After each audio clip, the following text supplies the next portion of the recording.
from Arizona is recognized. Mr. President, I ask unanimous consent to call up amendment number 3724 and that it be modified with the changes at the desk.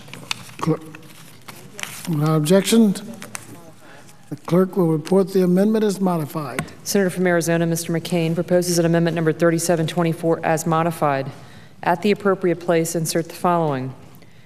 Section, sense of the Senate regarding a value-added tax.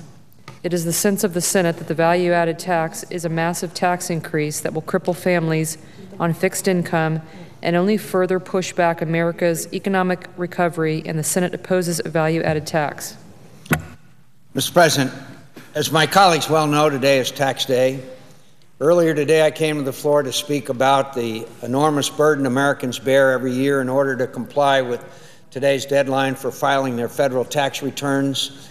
We have a complex, antiquated, and oversized tax code that wreaks havoc on American taxpayers, and according to the National Taxpayers Union, will require them to spend $103 billion this year in compliance-related expenses. When we have a 2,000-plus page tax code, which requires over $100 billion in compliance costs, something is clearly wrong. So what's the answer? Amazingly, instead of offering proposals to reform the system and ease the burden on our citizens, some are suggesting creative ways to impose new taxes on Americans and even further complicate our tax code. According to this morning's Wall Street Journal, the Obama administration and its allies have floated the idea of imposing a value-added tax, a sales tax imposed on each stage of production, on each firm's value added, with the actual cost ultimately hidden from the end user, with the final bill being paid by the consumer at the cash register. This type of tax has been widely imposed throughout Europe. This morning, in an editorial entitled "Europe's VAT Lessons," the Wall Street Journal stated, and I quote, "As Americans rush to complete their annual tax returns today, there's still some consolation in knowing that it could be worse. Like Europeans, we could pay both income taxes and a value-added tax, or VAT, and maybe we soon will." Paul Volcker, Nancy Pelosi, John Podesta, and other allies of the Obama administration have already floated the idea of an American VAT. And so we thought you might like to know how it has worked in Europe. VATs were sold in Europe as a way to tax consumption, which in principle does less economic harm than taxing income, savings, or investment. This sounds good, but in practice, the VAT has rarely replaced the income tax or even resulted in a lower income tax rate.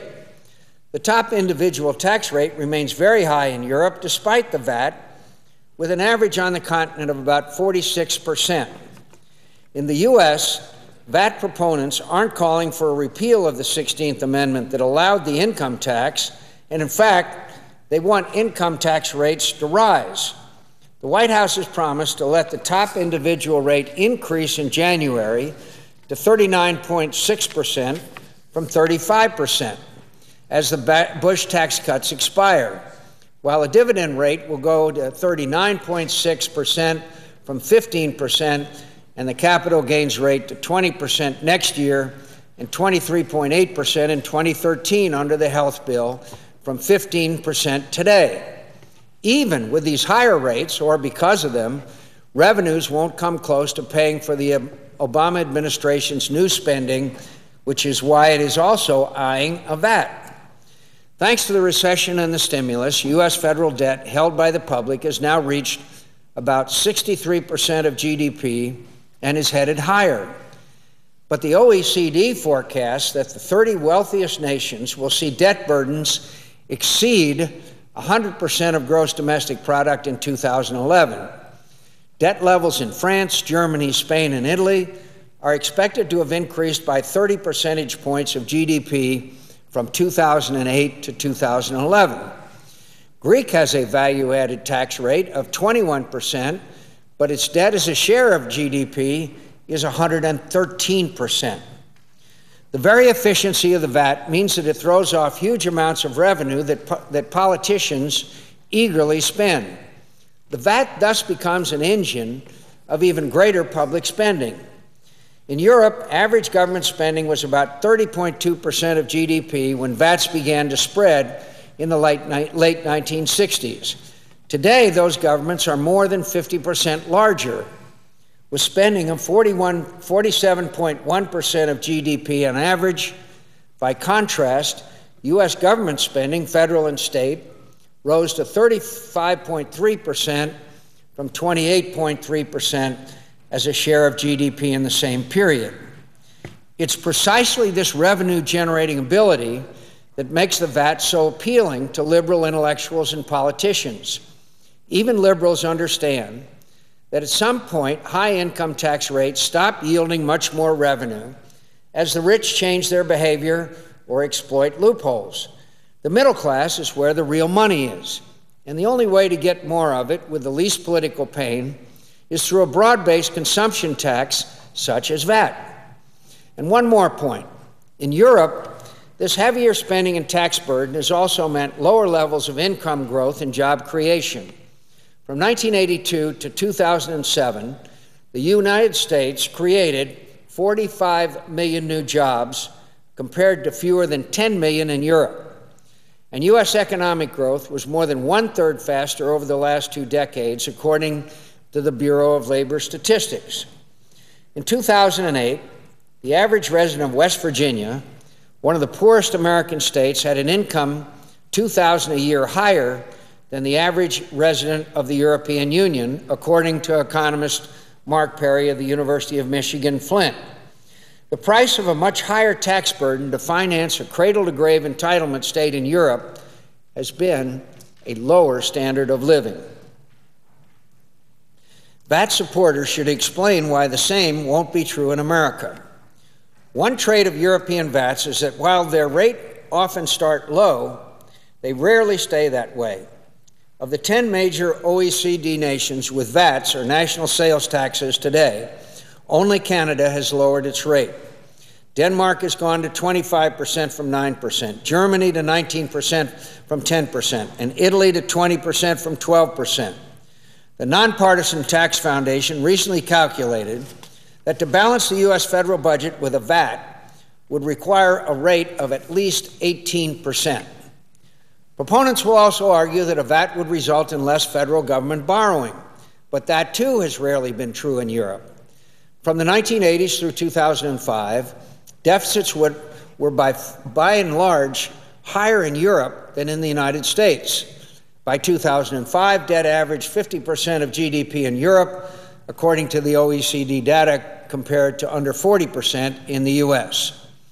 While there is no official proposal to impose the VAT, I think it's necessary for my colleagues to be on record on this onerous new tax. Therefore, I'm offering this very simple sense of the Senate amendment, which calls the VAT exactly what it is: a massive tax increase that will cripple families on fixed income and only further push back America's economic recovery. Daniel Mitchell, a senior fellow at the Cato Institute, recently wrote, "The VAT, on top of all the other taxes Washington imposes, is a terrible idea. Imposing it would pretty well finish the transformation of our country into a European-style, slow-growth nation. The right way to close Uncle Sam's gaping deficits is to reverse the continued explosion of federal spending. The real-world evidence shows that VATs are strongly linked with both higher overall tax burdens and more government spending. In 1965, before the VAT swept across Europe, the average tax burden for advanced European economies was 27.7% of economic input versus 24.7% of GDP in the United States. Taxes on income and profits consumed 8.8% of GDP in Europe in 1965, below the United States level of 11.9%. By 2006, the European burden had climbed to 13.8% of GDP, slightly higher than the 13.5% U.S. figure. The same trend holds for corporate tax data. Today's income tax system is a nightmarish combination of class warfare and corrupt loopholes. But adding a VAT solves none of those problems. It merely gives politicians more money to spend and a chance to auction off a new set of tax breaks to interest groups. That's good for Washington, but bad for America. J.D. Foster, a senior economics fellow with the Heritage Foundation, wrote, "It comes as no surprise that attention is now turning toward the VAT as the liberal solution for unsustainable deficits that threaten the stability and very future of our economy. Having hiked spending dramatically and then doubling down with his Obamacare, the nation now faces unprecedented near-term debts as the clock ticks toward the long-recognized entitlements time bomb. If there's one thing conservatives and liberals agree on completely, it's that deficits of this magnitude cannot persist. Credit markets won't allow it. Some fundamental course correction is certain. The massive amount of revenue a VAT could raise is the only acceptable solution left for most liberals, since they steadfastly refuse to reverse course on their recently enacted spending binge. Why is the VAT the darling of the left? Because it can raise vast new revenues without the taxpayers being really sure who took their money. Consumers would pay the tax when they purchase goods and services. Buy a car, pay the tax. Buy groceries, pay the tax. Buy chemotherapy drugs, pay the tax. In this way, taxpayers would only be aware of a bit of their tax bite with each purchase. And unless the tax is printed on the receipt and they look for it, consumers would have no idea how much tax they paid on a particular transaction. Today's deficits and tomorrow's result from too much spending, not too little revenue. Reverse the massive Obama spending surge and the Bush surge before that, and the deficits would quickly fall to a sustainable level. Instead, Paul Volcker has done the nation a great service in telling us what Obama and his congressional allies are planning. If that is not the case, if the President and the Democratic leadership in Congress really are not planning a VAT attack, let them declare their opposition to a VAT plainly. Every current and would-be member of Congress would say where they stand on the VAT. And unless they favor a huge government, much higher taxes, and less transparency from government, they will stand against it. Mr. President, I agree with Mr. Foster. Every current member of Congress should say where they stand on the VAT. With this amendment, I'm giving members of the Senate that opportunity. Several of my colleagues have explained to me that they would support a VAT if it was replacing the federal income tax or the current corporate tax structure. I say to those colleagues that I have not seen a shred of evidence from the administration or anyone in Congress that the VAT would be used as a replacement tax. I am supremely confident that if and when it is offered, the VAT will be an additional tax on the American people, and that is the last thing the American people need right now. The solution to America's worsening government fiscal outlook is not to increase taxes, it's to cut spending. Congress could get America's economy back on track by focusing on tax relief and simplification, liability reform, regulatory reform, health care security, and energy independence, not on imposing a new, massive tax increase that will cripple middle and low-income families and delay America's economic recovery. Mr. President, I ask for the yeas and nays on the amendment.